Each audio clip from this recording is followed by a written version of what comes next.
Hello students, so let's try to solve this particular problem, and this is from mechanics. In this problem what we have considered a particle of mass m in rotating frame. The force acting on particle expressed by F with vector F1 plus F2 ER cap and F3 plus F4 E theta cap, where ER and E theta are the radial and angular unit vectors respectively. And then it is also given F1 is mr double dot, F2 is minus mr theta dot square, F3 is mr theta double dot plus F4 is 2 mr dot theta dot. So when we will go for this, then let's try to go for every option. So it is given ER and E theta are not a constant unit vector.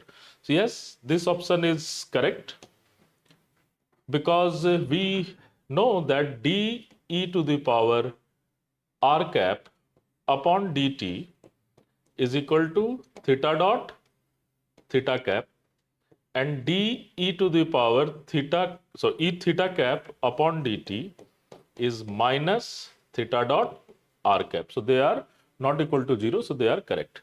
F1 and F3 are fictitious forces. So let's try to check what is F1. So F1 is given as mr double dot and F2 is minus mr theta dot square. So this is a fictitious force, but this is not a fictitious force. So this is wrong. F2 and F4 are fictitious force. So yes, this is centrifugal force and this is Coriolis force. So these both are fictitious force. They are generated due to kinetic energy. So when the force is generated from the kinetic energy, they are fictitious. And F1 and F2 are 0 in uniform circular motion. So F1 will be 0, it is sure, because uniform circular motion R is fixed because it is radius. But F2 is not going to 0. This centripetal force will actually be responsible for circular motion.